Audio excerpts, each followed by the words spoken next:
Horror stories in Hindi में आप सभी का स्वागत है। दोस्तों, अगर आप लोग इस चैनल पर नए हो तो इस चैनल को सब्सक्राइब कर लीजिए। जाकर हमारी दूसरी कहानियों जरूर देखें और सुनें। आप लोगों को बहुत मजा आएगा। चलिए बढ़ते हैं हमारी आज की कहानियों की ओर। आधी रात को अकेले घर लौटना मेरी आदत नहीं थी, मगर उस रात बस एक यही रास्ता बचा था। बारिश थम चुकी थी, हवा में ठंडी सनसनाहट थी और स्ट्रीट लाइट्स भी टिमटिमा रही थी। पार्क के पास से निकलते हुए अचानक मुझे लगा कि किसी की नजरें मुझ पर है। मैंने पीछे मुड़कर देखा, एक बूढ़ा आदमी दूर से खड़ा था। उसकी पीठ में थोड़ी सी कुबड़ निकली हुई थी और सिर झुका हुआ था। अंधेरे में उसका चेहरा साफ नहीं दिख रहा था, लेकिन फिर भी मुझे ऐसा लग रहा था कि उसकी नजरें मेरे ही ऊपर है। मैंने रास्ता बदलने का सोचा, मगर तभी उसने भी चलना शुरू कर दिया। मेरी रफ्तार तेज हो गई, उसकी भी तेज हो गई। ये सब इतना जल्दी हुआ कि मैं कुछ समझ नहीं पाया। वो आदमी न तो दौड़ रहा था, न ही तेज चल रहा था। बस एक ऐसा लग रहा था कि परछाई की तरह वो उड़ता हुआ मेरे साथ चल रहा है। पार्क खत्म हुआ और सर्कल आ गया। थोड़ी राहत मिली, शायद अब वो मुड़ जाएगा, मगर नहीं। वो सर्कल को पार करके फिर मेरे पीछे आने लगा। मेरा दिल जोरों से धड़कने लगा, सांसें तेज हो रही थी। मैंने फोन निकालकर पुलिस को कॉल करने की कोशिश की, मगर नेटवर्क नहीं था। घबराहट के मारे मेरा गला सूख चुका था। अब घर भी दूर लगने लगा था। कुछ मिनट ऐसे ही कटे। मैं बस चले जा रहा था और वह पीछे आ रहा था। इस दौरान वह एक बार भी नहीं रुका, कुछ नहीं बोला। बस उसकी मौजूदगी से ही एक खौफनाक सन्नाटा छाया हुआ था। फिर अचानक वो गायब हो गया। सर्किल के अगले मोड़ पर वो बस नहीं था। मैं नहीं जानता वो कहाँ था, लेकिन वो मुझे आसपास नहीं दिख रहा था। मैंने हवा में कहीं गायब हो गया। मैं वहीं रुककर हर तरफ देखने लगा, लेकिन कुछ नहीं दिखा। थोड़ी देर बाद नॉइस अपने आप को संभालना और तेजी से घर की तरफ भागा। दरवाजा खोलकर अंदर घुसते ही मैं जमीन पर गिर गया। मेरी माँ मेरे पास दौड़कर आई, उन्होंने सब कुछ बता दिया। अगले कुछ दिनों तक मैं घर से बाहर नहीं निकला। पुलिस को भी जाकर बताया, मगर उनके पास कोई सुराग नहीं था। वह बूढ़ा आदमी कौन था, क्या चाहता था? यह सवाल मुझे बहुत समय तक परेशान करता रहा। फिर कुछ समय के बाद रात को खिड़की खटखटाने की आवाज आई। मैं एकदम से सहम कर उठा। यह आवाज जानी पहचानी थी।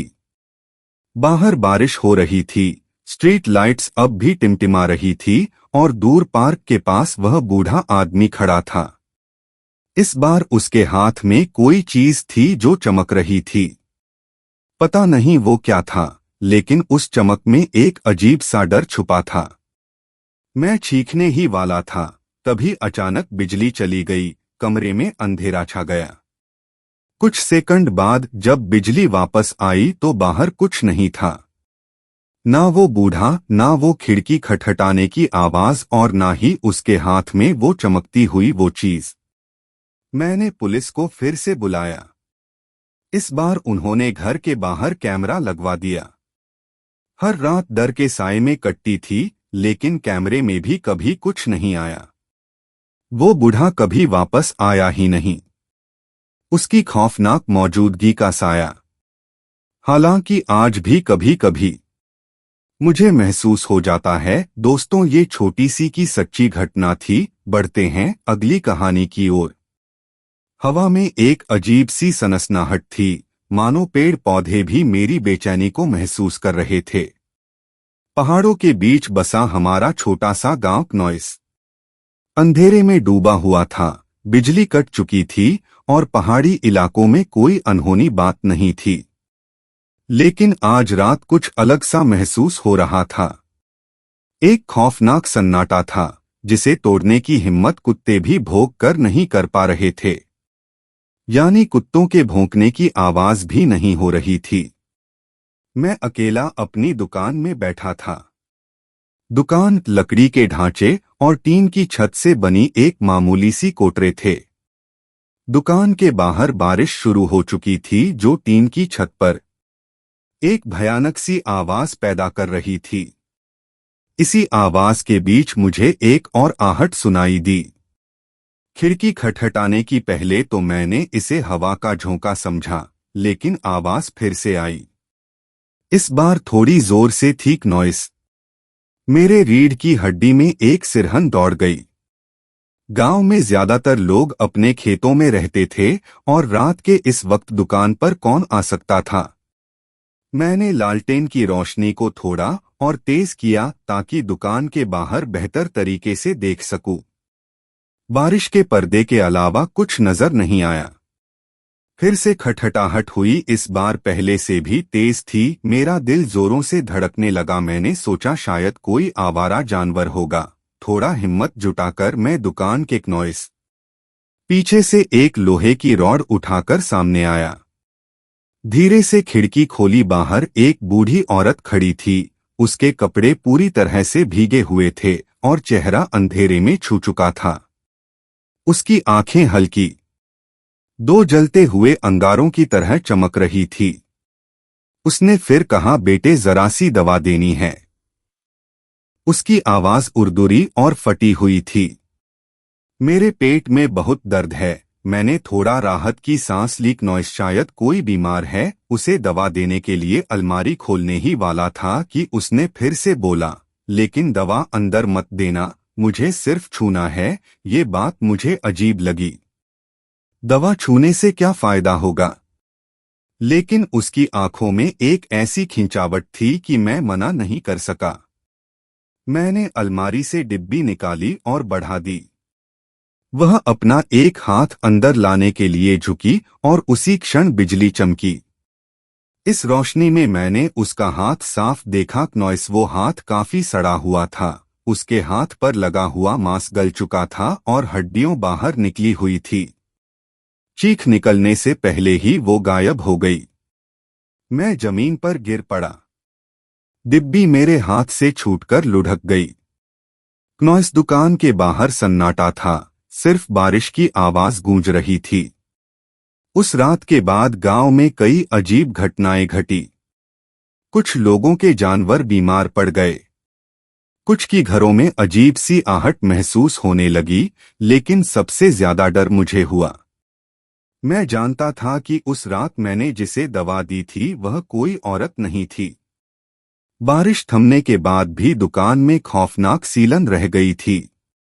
डिब्बी जमीन पर पड़ी थी। उसमें रखी हुई दवा अब काली पड़ चुकी थी। मैं उसे छूने से भी कतरा रहा था।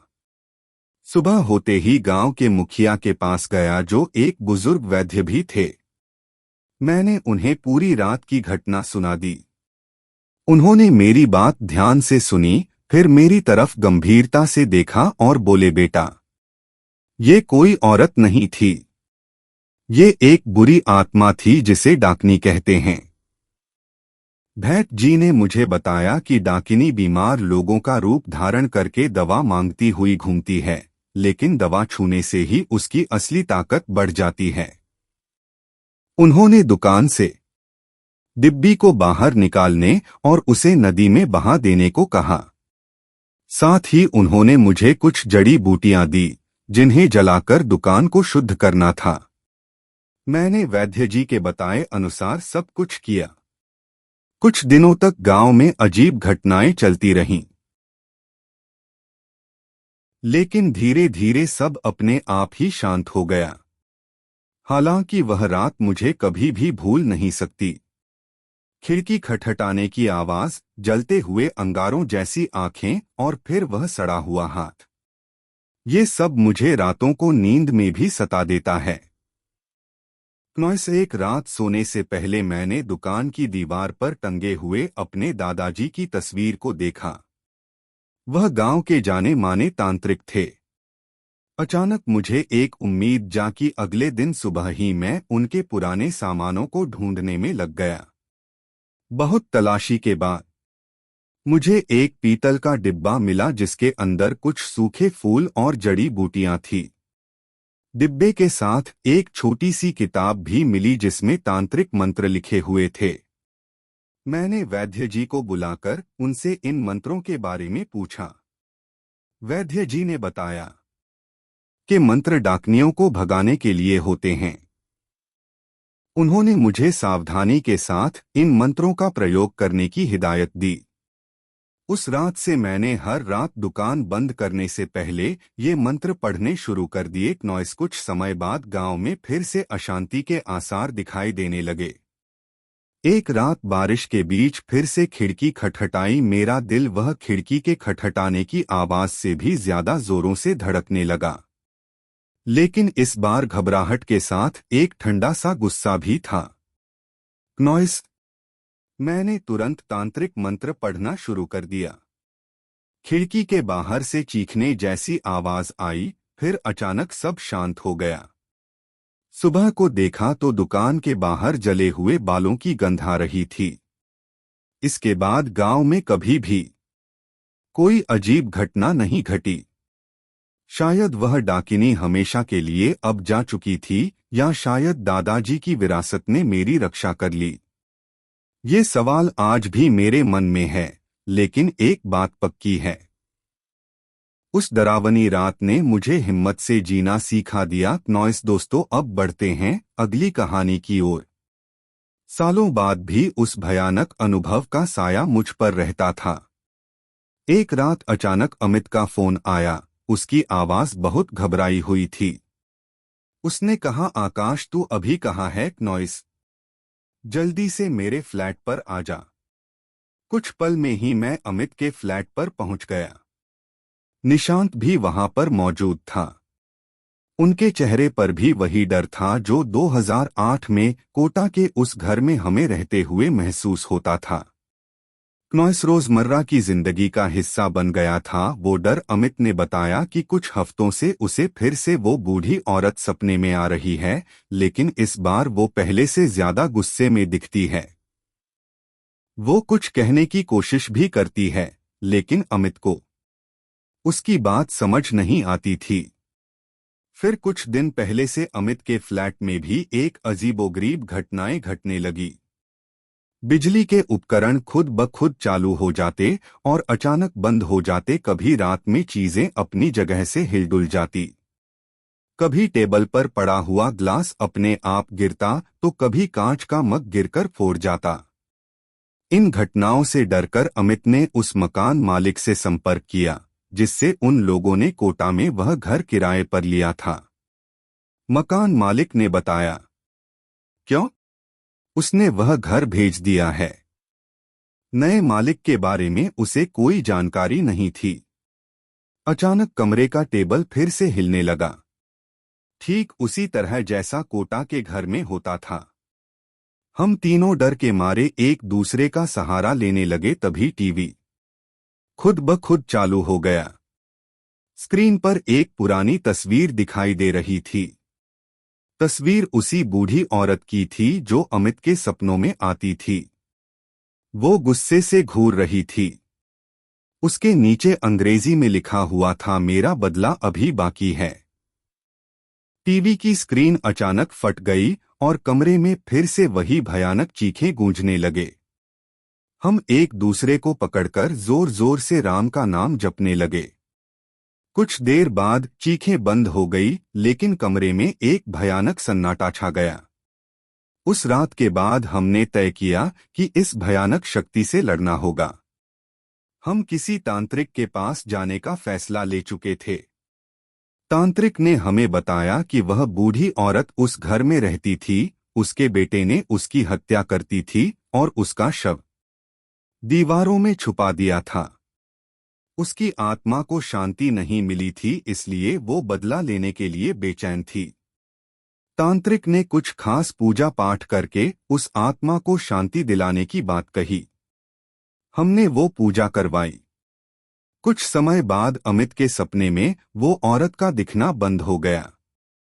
उसके फ्लैट में भी कोई अजीब घटना नहीं हुई, लेकिन कभी कभी रात को खास करके जब बिजली जाती है तो अमित को दूर से उस कोटा के घर से खिंचे आने का भ्रम होता है।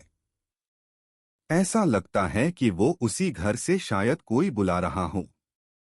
शायद वो आत्मा अब शांत हो गई है, लेकिन वो अनुभव ही है जो शायद दोबारा से उसे डरा कर रख देता है।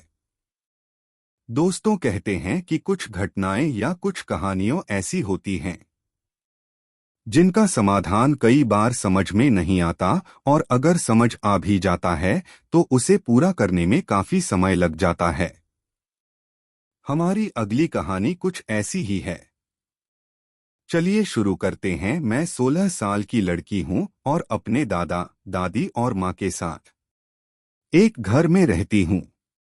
मेरे माता पिता का बहुत समय पहले तलाक हो गया था। जिस घर में मैं रहती हूं वह हमारे परिवार का पुश्तैनी घर है। हमारा परिवार समय समय पर यहाँ रहता था और हमारे घर के बगल में ही मेरे मामा का घर है। नॉइस तो अपनी पत्नी और उनके 2 बच्चे सारा और जो यह दोनों के साथ रहते थे। मेरा घर किसी तरह से भूतिया था। कहा जाता था कि यहाँ पर कुछ आत्माएं रहती है। आपको बता दूं कि कई सारे लोगों का यह भी कहना था कि वहाँ पर 5 आत्माएं हैं। कुछ लोग कहते थे कि 5 से ज्यादा आत्माएं हैं। सच्चाई क्या थी ये तो हम नहीं जानते।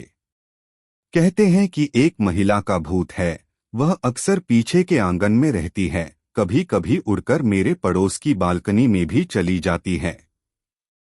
एक बार मेरे पुराने मोबाइल कैमरे में उसकी तस्वीर आ गई थी। वो मेरे बेडरूम में खड़ी थी, काफी लंबी थी और उसके चेहरे को ढके हुए लंबे बाल काले थे। मुझे नहीं पता था कि यह तस्वीर मेरे मोबाइल में कैसे किसी ने इसे नहीं लिया था। फिर भी वो एक रहस्य बन गया था। दूसरा जो था वो एक बच्ची का भूत था। ये छोटी बच्ची अक्सर मेरे कमरे के पास से गुजरती है, कभी कभी मेरे बाथरूम में खेलती है।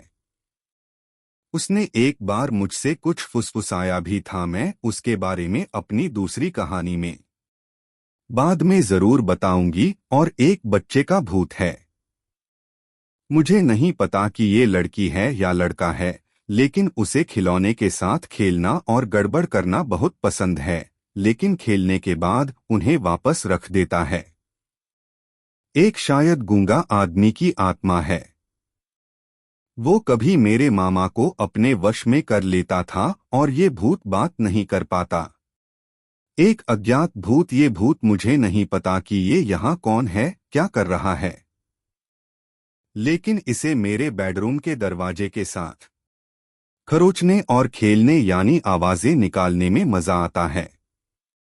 माँ ने मुझे बताया था कि जब मैं बच्ची थी तब दादाजी में बुरी आत्माओं को निकालने की क्षमता थी। उन्होंने काफी समय पहले महिला भूत को निकाल दिया था, लेकिन फिर वो कुछ सालों बाद अपने आप वापस आ गई। हाल ही में एक हफ्ता पहले मुझे रात में स्लिप पैरालाइसिस हुआ था, लेकिन मैंने उसे नजरअंदाज कर दिया क्योंकि मेरे साथ पहले भी कई बार ऐसा हो चुका है। सुबह में मेरी माँ ने मुझसे कहा कि उसे भी स्लिप पैरालाइसिस हुआ था। उसने कहा कि वो कल रात फोन पर थी और बातचीत के बीच में सो गई। जब उसने फिर से बोलने की कोशिश की तो वो नहीं कर सके और उसके मुंह को कुछ ढक कर रखा था। नॉइस यानी ऐसा लग रहा था कि किसी ने कपड़ा डाल दिया है। वो निश्चित नहीं थी कि वो क्या था, और तब मुझे एहसास हुआ कि मेरे साथ भी कुछ ऐसा ही हुआ था। उसी रात मेरी दादी ने अचानक हमें बताया कि कल रात वो शैतान शैतान और शैतान को बार बार चिल्ला रही थी जब वो नींद में थी। और दोस्तों ये काफी अजीब भी था। उसी रात मेरी कजिन सारा ने मुझसे कहा कि उसके साथ भी अजीब सी चीजें हुई। उसे फूलों की खुशबू आई। खुशबू इतनी तेज थी कि उसे अपने घर के बाथरूम से डरकर भागना पड़ा। जब उसके पिताजी ने बाथरूम में जाकर देखा तो खुशबू गायब हो चुकी थी। उसके पिताजी ने तब रात को टीवी पर फुटबॉल मैच देखने में बिताई क्योंकि अब उन्हें भी डर लग रहा था। आंधी रात को उन्होंने घर के बाहर से कुछ आवाज सुनी तो वह यह देखने गए कि वहां पर क्या है। वह घर के बाहर निकला और सड़क के बीचों बीच खड़ी एक महिला को देखा। उसके लंबे बाल थे और उसने सफेद गाउन जैसा कुछ पहन रखा था। वो बस वहीं खड़ी रही और कुछ नहीं किया। सड़क के एकदम बीचों बीच थे। मेरे मामा घबरा गए और जल्दी से अपने घर के अंदर भाग गया। 2 दिन बाद मैं अपनी एक सहेली के साथ मॉल गई थी।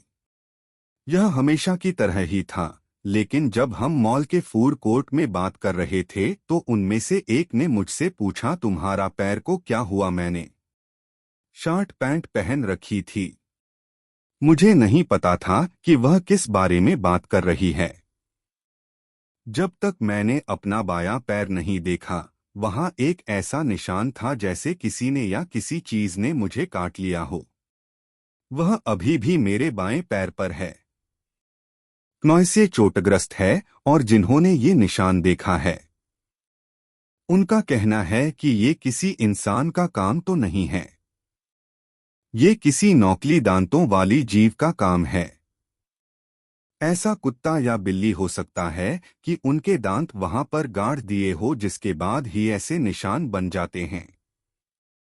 इसमें चिंताजनक सवाल और बढ़ता हुआ खौफ कुछ अजीब सा था।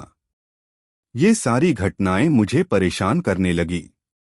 क्या ये सब इत्तेफाक था या फिर सच में हमारे आसपास कोई आत्माओं या भूतों जैसी ताकत थी? मैंने फैसला किया कि मैं अपनी दादी से इन घटनाओं के बारे में और बताऊंगी और जानूंगी भी, शायद उन्हें इस बारे में कुछ तो पता होगा।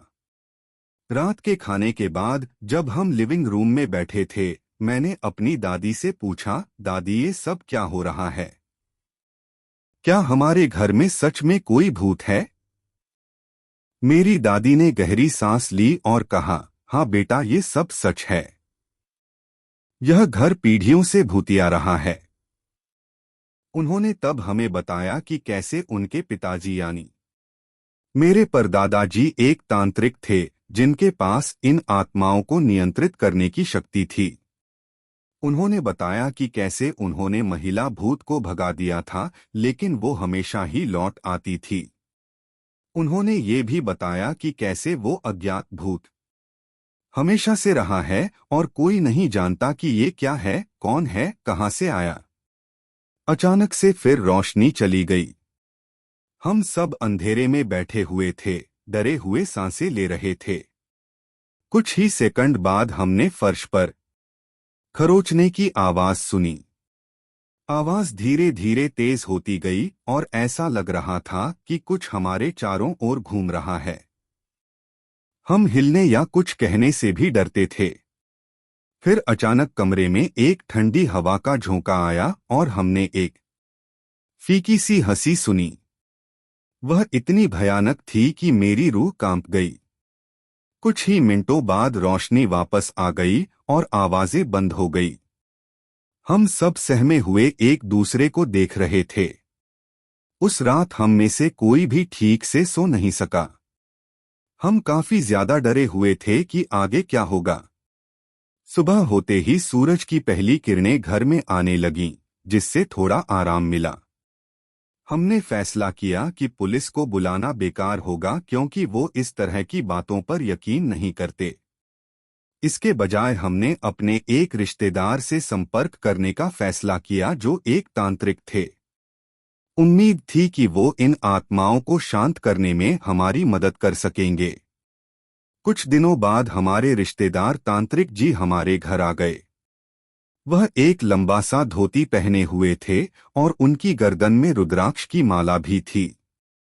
उनके चेहरे पर एक गंभीर भाव था। हमने उन्हें पिछले कुछ दिनों में ही हुई सभी घटनाओं के बारे में बताया। उन्होंने ध्यान से सुना और फिर नॉइस पूरे घर का निरीक्षण किया। उन्होंने विशेष रूप से पिछवाड़े के क्षेत्र और उस कोने पर ध्यान दिया जहां महिला भूत अक्सर दिखाई देते थे। निरीक्षण के बाद तांत्रिक जी ने हमें बताया कि हमारे घर में एक से अधिक आत्माएं हैं और उनमें से कुछ बहुत क्रोधित हैं। उन्होंने बताया कि घर में किसी प्रकार की काली शक्ति का वास भी हो सकता है। उन्होंने एक जटिल अनुष्ठान करने का सुझाव दिया जिसमें मंत्रों का जाप, हवन और कुछ विशेष जड़ी बूटियों का इस्तेमाल शामिल था। अनुष्ठान अगले पूर्णिमा की रात को किया जाना था। उस रात पूरा घर एक भयानक वातावरण में भर गया था। तांत्रिक जी ने मंत्रों का जाप करना शुरू कर दिया। उनकी आवाज धीमी और गंभीर थी। उन्होंने आग में जड़ी बूटी डाली और कमरे में धुआं भर गया। हम सब डर के मारे सहमे हुए एक कोने में बैठे थे। अचानक चीजें और भी भयानक हो गई। दीवारों पर तस्वीरें हिलने लगी, फर्नीचर हिलने लगा और रोशनी बार बार झपकने लगी। हमने अजीब सी आवाजें सुनी, चीखे चीखे और खूब ज्यादा फुसफुसाते हुए। हमें ऐसा लगा कि वह आत्माएं एक दूसरे से बात कर रही है। ऐसा लग रहा था कि आत्माएं बहुत ज्यादा क्रोधित भी है और अनुष्ठान का विरोध कर रही थी। तांत्रिक जी बिना रुके मंत्रों का जाप करते रहे। उनका माथा पसीने से तर था, लेकिन उन्होंने अपना ध्यान भटकने नहीं दिया। अनुष्ठान कई घंटों तक चला। हम थकान और डर से लगभग टूट चुके थे, लेकिन फिर धीरे धीरे अजीब हरकतें कम होने लगी, आवाजें फीकी पड़ गई और रोशनी स्थिर हो गई। अनुष्ठान पूरा होने के बाद तांत्रिक जी ने हमें बताया कि उन्होंने आत्माओं को कुछ समय के लिए शांत कर दिया है। उन्होंने हमें चेतावनी दी कि वो पूरी तरह से खत्म नहीं हुई है और भविष्य में वापस आ सकती है। उन्होंने हमें घर में सकारात्मक ऊर्जा बनाए रखने के लिए कुछ उपाय भी बताए, जैसे नियमित रूप से पूजा करना, तुलसी का पौधा लगाना और घर में घंटी बजाना। अगले कुछ दिन शांत रहे। ऐसा लगा कि तांत्रिक जी का अनुष्ठान कारगर रहा, लेकिन हमेशा की तरह ये शांति काफी दिनों तक बनी नहीं रही। कुछ हफ्तों बाद अजीब घटनाएं फिर से शुरू हो गईं। हमने स्पष्ट आवाजें सुनी, चीजें इधर उधर खिसकने लगीं और रात में मैं आपको कैसे बताऊं, एक अनएक्सप्लेनेबल ठंड का एहसास होने लगा। यह स्पष्ट था कि भूतों की लड़ाई अब भी खत्म नहीं हुई थी। हम भयभीत थे, लेकिन हार मानने को भी तैयार नहीं थे। हमने फैसला किया कि इस भयानक स्थिति में भी हम लड़ते रहेंगे। हमने एक स्थानीय पुजारी जी से संपर्क किया जो हर हफ्ते हमारे घर में पूजा करने आते थे। हम उम्मीद कर रहे थे कि धर्म और अध्यात्म की शक्ति के माध्यम से हम शांति पा सकेंगे। एक रात चीजें एक बहुत ज्यादा भयानक मोड़ ले लेती है। मैं अचानक अपने बिस्तर पर बैठ जाती हूँ। मेरी सांसें तेज चलने लगी। मुझे एक अजीब सी घुटन सा एहसास हो रहा था, जैसे कोई अदृश्य हाथ मेरे सीने को दबा रहा हो। मैं चीखने की कोशिश करती हूँ, लेकिन मेरी आवाज नहीं निकलती। कमरे में अंधेरा छाया हुआ है और एक भयानक ठंड का एहसास हो रहा था। अचानक मुझे दीवार पर एक परछाई दिखाई दी। यह लंबी और दुबली है, नौकीले हाथ और पैर है। मैं डर के मारे जकड़ जाती हूँ। यह वही अज्ञात भूत है जिसका जिक्र दादी ने किया था। परछाई धीरे धीरे मेरी ओर बढ़ती है। मैं अपनी आंखें बंद कर लेती हूँ, प्रार्थना करती हूँ कि यह एक बुरा सपना हो, लेकिन फिर मैं अपने बिस्तर के किनारे ठंड हाथों को महसूस करती हूँ। वह मुझे पकड़ने की कोशिश कर रहे हैं।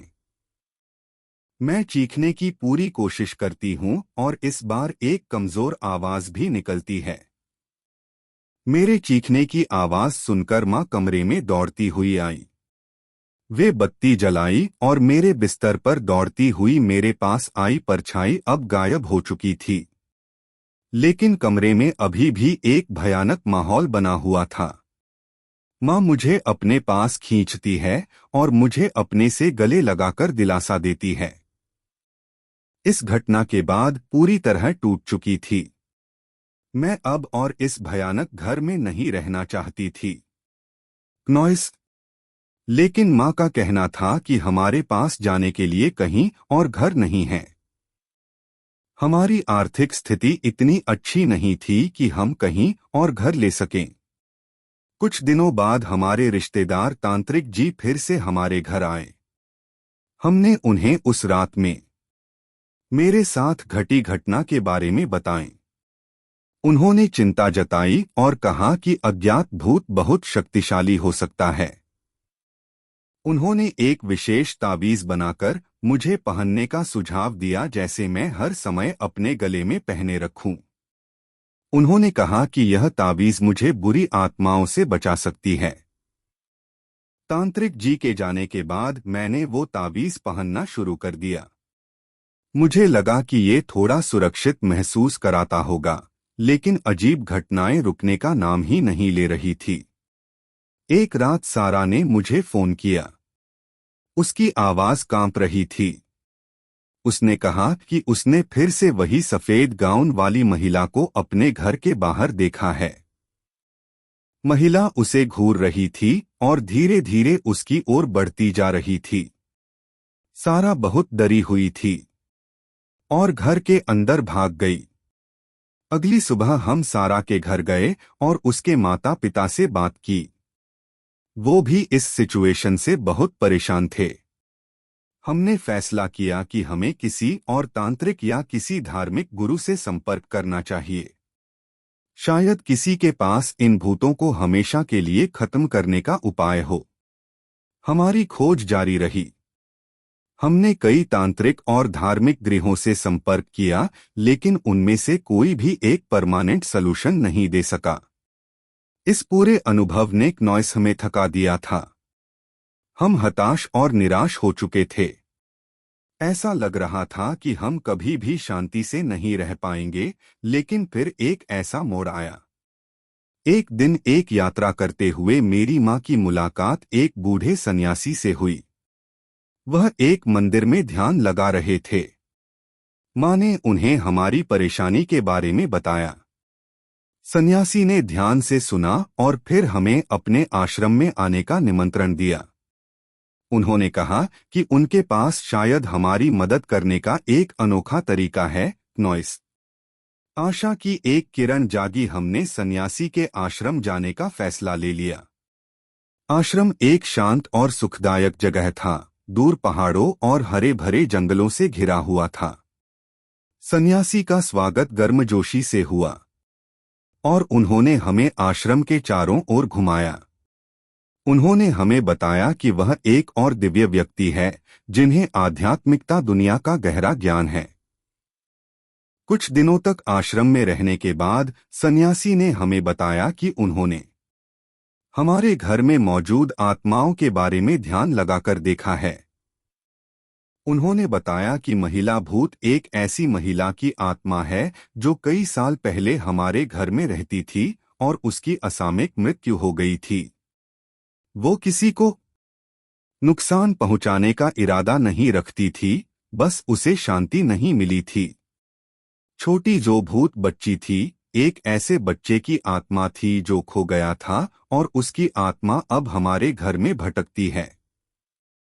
वो भटकते ही रहती है और रास्ता खोज रही थी। अज्ञात भूत एक बुरी आत्मा थी जिसे किसी ने जानबूझकर हमारे घर में बुलाया था। यह वही कारण था कि यह सबसे ज्यादा क्रोधित और परेशान करता था। हम सभी लोगों को सन्यासी ने हमें बताया कि वह एक विशेष अनुष्ठान करना चाहते हैं जो न केवल आत्माओं को शांत करेगा बल्कि उन्हें मोक्ष की भी प्राप्ति दे देगा। उन्होंने कहा कि इस अनुष्ठान में कई दिन लगेंगे और इसके लिए हम सभी की सकारात्मक ऊर्जा की आवश्यकता है। हम सभी लोग इस बात से सहमत थे। अगले कुछ दिनों में सन्यासी ने जटिल मंत्रों का जाप किया, हवन किया और विशेष धूप जलाया। हमने भी पूरे मन से प्रार्थना की और सकारात्मक ऊर्जा का संचार किया। वातावरण शांत और पवित्र हो गया था। अनुष्ठान के अगले दिन एक अजीब सी घटना घटी। सूर्यास्त के समय पूरे आश्रम में एक तेज रोशनी फैल गई। हमने अपने आसपास हल्की सी हवा महसूस की और एक अजीब सा संगीत सुना। कुछ क्षणों के लिए ऐसा लगा कि हम किसी दिव्य लोक में हैं। कुछ देर बाद नॉइस रोशनी धीमी हो गई और संगीत बंद हो गया। सन्यासी ने मुस्कुराते हुए कहा, अनुष्ठान पूरा हो गया। आत्माओं को अब शांति मिल गई। कुछ दिनों बाद हम आश्रम से वापस अपने घर चले गए। घर का वातावरण पहले जैसा भयानक नहीं लग रहा था। एक शांत और सकारात्मक ऊर्जा महसूस हो रही थी। कुछ हफ्तों तक सब सही था, कोई अजीब घटना नहीं घटी। ऐसा लगा कि सन्यासी का अनुष्ठान वास्तव में सफल रहा। हालांकि हम अभी भी सतर्क थे। हमने नियमित रूप से पूजा करना जारी रखा और घर में सकारात्मक ऊर्जा बनाए रखने के लिए सभी जरूरी उपाय किए। हम उम्मीद कर रहे थे कि भूतों की कहानी अब हमारे जीवन का हिस्सा नहीं रहेंगी। कुछ समय बीत गया। हम अपने जीवन के साथ आगे बढ़ने लगे। भूतों का खौफ धीरे धीरे कम होता जा रहा था। एक दिन स्कूल के बाद मैं अपने दोस्तों के साथ पार्क में घूम रही थी। अचानक मुझे एक परिचित सी आकृति दिखाई दी। यह वही सफेद गाउन वाली महिला थी जिसे सारा ने अपने घर के बाहर देखा था। महिला मेरी ओर देख रही थी। उसकी आंखें उदास थीं, लेकिन इस बार मुझे उसे डर नहीं लग रहा था। मुझे लगा कि शायद वो मुझे अलविदा कह रही है। कुछ ही सेकंड बाद महिला धीरे धीरे फीकी पड़ गई और एकदम से गायब हो गई। मैं अपने दोस्तों को महिला के बारे में नहीं बता पाई। मुझे लगा कि वह मेरा विश्वास नहीं करेंगे, लेकिन मेरे दिल में मुझे पता था कि मैंने जो देखा था वह असली था। शायद वह महिला भूत आखिर में शांति पा गई थी। इस अनुभव ने मुझे सिखा दिया था कि दुनिया में ऐसी चीजें हैं जिनके बारे में हमारी समझ बहुत अलग है, और ऐसी शक्तियां भी दुनिया में हैं जो लोगों को दिखाई नहीं देती, और ना ही तो कई बार हम उन्हें समझने में सफलता नहीं प्राप्त कर सकते। बस इससे मुझे ये सीख मिली कि कितनी ही बुरी घटना क्यों न हो जाए और कितना ही बुरा समय क्यों न चल रहा हो, हमेशा उम्मीद अच्छे की ही रखना चाहिए। तभी ही हम मुश्किलों को पार कर सकते हैं। कुछ साल बाद हम अपने परिवार के साथ उस पुश्तैनी घर से चले गए।